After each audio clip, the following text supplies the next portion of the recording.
4 साल पूरे होने पर प्रदेश के उप मुख्यमंत्री केशव प्रसाद मौर्य हमारे साथ इस वक्त जुड़ रहे हैं। पहले उन्हीं से जानेंगे कि सरकार के 4 साल पर क्या है उनकी राय। केशव प्रसाद मौर्य जी, आपका न्यूज स्टेट पर बहुत बहुत स्वागत है। आप उत्तर प्रदेश के उप मुख्यमंत्री हैं। पीडब्ल्यूडी जैसा बड़ा और महत्वपूर्ण विभाग आपके पास है। रिफॉर्म, परफॉर्म और ट्रांसफॉर्म के नारे को आप अपने विभाग से कैसे जोड़ते हैं? कि भारतीय जनता पार्टी की सरकार आदरणीय योगी आदित्यनाथ जी के नेतृत्व में जिस दिन से शपथ लिया है, उस दिन से निश्चित तौर से 4 साल विश्वास के, प्रगति और विकास के जी, और भ्रष्टाचार मुक्त विकास के जी, ईमानदारी के पथ पर उत्तर प्रदेश को आगे ले जाने के लिए जो जनता की ज़रूरतें हैं उनको नीचे तक पहुंचाने के लिए जी, अगर पीडब्ल्यूडी के नाते आप बात करना चाह रहे हैं तो मैं उसमें इतना ही बता सकता हूं कि हमने जैसे ही सरकार बनी जी, उत्तर प्रदेश के अंदर हमें गड्ढा युक्त सड़कें और खाली खजाना मिला था। जी, पिछली सरकार के समय कागज में काम होते थे, धरातल पे कोई काम दिखाई नहीं देता था, इसलिए उत्तर प्रदेश सड़कों के मामले में देश में सबसे बदहाल प्रदेश था, सबसे बेकार प्रदेश था जी। लेकिन सरकार बनने के बाद हम लोगों ने सबसे पहले ई टेंडरिंग शुरू किया जी, उसके लिए अलग अलग प्रकार के सॉफ्टवेयर तैयार करने का काम किया जी, जिसके कारण से आज उत्तर प्रदेश में आप किसी से, गांव के गरीब से पूछें, चाहे किसान से, मजदूर से पूछें, चाहे राजनीतिक और सामाजिक कार्यकर्ताओं से पूछें, वह बताएंगे आपको कि अगर ग्राम में जाने वाली सड़क जिसे हम ग्रामीण मार्ग कहते हैं जी, उसमें कितना सुधार हुआ है, जिसे हम ओडीआर और एमडीआर कहते हैं, राजमार्ग कहते हैं, उनमें कितना सुधार हुआ जी, और जो अपने राज्य के अंदर हम लोग राष्ट्रीय राजमार्ग बनाने का और जो हमारे यहाँ एक्सप्रेस वे जी, सरकार के माध्यम से बनाने का काम हो रहा है, वह अपने आप में अभूतपूर्व कदम है। और बड़े पैमाने पर हमने जहाँ सड़कों में सुधार और निर्माण करने का काम किया, जी, प्रतिदिन हम 20 किलोमीटर सड़कें, नई सड़कों को बनाने और पुरानी सड़क को नई जैसी बनाने के लिए अभियान चला रहे हैं। वो हमारा कार्य इस समय 20 किलोमीटर प्रतिदिन का है। जी, जी, हर 3 दिन के अंतराल में हम जी, एक छोटे बड़े सेतु या आरओबी या फ्लाईओवर ऐसा बना करके तैयार कर रहे हैं। केशव जी, लेकिन आपके मुताबिक आप ये कह रहे हैं कि बहुत बेहतर काम हुआ, लेकिन लोग ये जानना चाहते हैं कि पीडब्ल्यूडी जो आपके पास है विभाग, भ्रष्टाचार पर लगाम लगाने के लिए आखिर आपने क्या कदम उठाए? नहीं, हम लोगों ने उत्तर प्रदेश सरकार बनने के बाद जब विभाग आया जी, और विभाग आने के बाद बहुत सारे अभियंताओं के खिलाफ कार्रवाई की, बहुत सारे कॉन्ट्रैक्टरों के खिलाफ कार्रवाई की जी, और मिली भगत के आधार पर कि अगर कोई अधिकारी और कोई ठेकेदार मिल जाएगा और जनता के जो टैक्स का पैसा हम सड़क बनाने के लिए बजट के माध्यम से खर्च करते हैं और उसे बिना सड़क बनाए वो खा जाएगा, तो ऐसा संभव नहीं है। ऐसे बहुत सारे अधिकारियों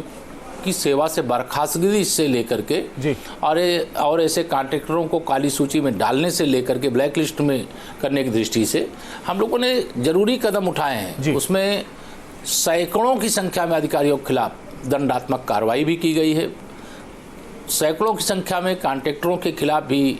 जांच कराई गई है और उनके खिलाफ भी जो दंडात्मक कार्रवाई होती वह भी की गई है। हम स्पष्ट कहते हैं कि देखिए, यह युग अगर देश में माननीय नरेंद्र मोदी जी के नेतृत्व में भारतीय जनता पार्टी की सरकार है, तो प्रदेश में आदरणीय योगी जी के नेतृत्व में भाजपा की सरकार है। जब ऐसा मौका मिला है कि आप अपने जीवन में जो प्रतिभा अर्जित किए,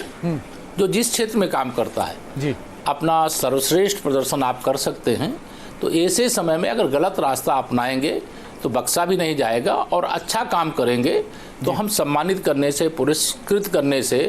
उनको सम्मान पत्र देने से भी पीछे नहीं रहते हैं। लेकिन केशव जी, एक महत्वपूर्ण बात यह भी है कि आपने विभाग के अंदर भ्रष्टाचार की बात की, आपने कहा हमने अधिकारियों पर कार्रवाई की, हमने लोगों पर कार्रवाई की, ठेकेदारों पर कार्रवाई की, लेकिन एक और सवाल है सड़कों की गुणवत्ता को लेकर। सड़कों की गुणवत्ता को लेकर जांचने और बनाई गई सड़कों की क्वालिटी के लिए ठेकेदारों और कंपनियों को जिम्मेदार बनाने के लिए आखिर क्या काम किया गया? देखिए, हमारे यहाँ गुणवत्ता की जांच के लिए हम लोगों ने शुरुआती तौर से, जब से सरकार में हम लोग आए हैं, तो हमने क्रॉस चेकिंग का बहुत बड़ा अभियान चलाया है जी। एक क्षेत्र के अधिकारी दूसरे क्षेत्र में, जो दूसरे क्षेत्र में जाने वाले अधिकारी हैं, एक दूसरे के बारे में बिना जानकारी दिए जी जांच करना, और जांच की ऐसी ऐसी तकनीकी हमारे पास उपलब्ध है कि अगर जो मानक तय है, जो एस्टीमेट बना है, उस एस्टीमेट के अनुसार अगर किसी ने सड़क नहीं बनाया है तो उसका पता लगाना अब हमारे लिए बहुत आसान है। ऐसी तकनीकी हमारे पास उपलब्ध है, ऐसी मशीनें हमारे पास उपलब्ध है, ऐसे जांच के तरीके हमारे पास उपलब्ध हैं, और उसमें बहुत विशेषज्ञ किस्म के जो अधिकारी हैं, जानकार अधिकारी हैं, उनको हम लोग भेजते हैं और वो जांच कराए, और जांच कराने में जो गड़बड़ पाए गए कार्रवाई किए हैं, और जो सही थे उनकी पीठ भी थपथपाने का काम। केशव जी, आपने सड़कों की रिसाइकलिंग की व्यवस्था शुरू की है। मैं आपसे जानना चाहता हूं, प्रदेश की जनता भी ये जानना चाहती है, ये व्यवस्था क्या है और इसका मकसद क्या है? देखिए, रिसाइकलिंग एक नई तकनीकी, नवीन तकनीकी जिसे हम कह सकते हैं, ऐसी एक व्यवस्था थी, और वह नवीन तकनीकी इसलिए अपनानी पड़ी कि हम लोग देखते थे, चाहे गांव हो चाहे शहर हो, सड़क बनाते हुए चले जाते थे, और सड़क लगातार ऊंची होती जाती थी, और जो सड़क के किनारे मकान थे वो मकान नीचे होते जाते थे, चाहे नाली के माध्यम से गंदा पानी हो, चाहे वर्षा का पानी हो, लोगों घर में चला जाता था। यह एक नई तकनीकी इंडियन रोड कांग्रेस के माध्यम से विकसित की गई, जिसके आधार पर जो सड़कें पहले से बनी हैं वो सड़कें पूरी तरह से उखाड़ करके उसमें जो बिटुमिन है, जो मटेरियल है, उसको निकाल करके और फिर से उसको रिसाइकलिंग करके वहीं पर उसका उपयोग करने का काम शुरू किया गया। तो इससे हम पर्यावरण की दृष्टि से भी बहुत बड़ा योगदान किए, और इस तकनीक के इस्तेमाल करने से 1,500 करोड़ रुपए लगभग प्रतिवर्ष हमारी बचत भी हुई जी। तो यह रिसाइकलिंग नई तकनीकी को लाने से जी हमें फायदा हुआ है, राज्य को फायदा हुआ है, सड़कों की गुणवत्ता भी ठीक रही है जी। और यह कई प्रकार की नवीन तकनीकी देश में भी और दुनिया में भी इस समय है, और जो तकनीकी लगता है कि हमारे प्रदेश की दृष्टि से बेहतर रहेगी, पायलट प्रोजेक्ट के तौर पर हम लोग अलग अलग जिलों में अलग अलग स्थानों पे उसका ट्रायल लेते हैं, और आगे हम नई से नई तकनीकी और उत्तर प्रदेश के अंदर लागू करेंगे, लाने का काम करेंगे। चलिए, विकास करने का काम करेंगे। बहुत बहुत शुक्रिया केशव प्रसाद मौर्य जी हमारे साथ जुड़ने के लिए और हमसे बात करने के लिए। तो प्रदेश के उप मुख्यमंत्री केशव प्रसाद मौर्य उपलब्धियां बता रहे थे अपने विभाग की, और कैसे वो लगातार आगे काम करेंगे, इस पर भी उन्होंने बात की।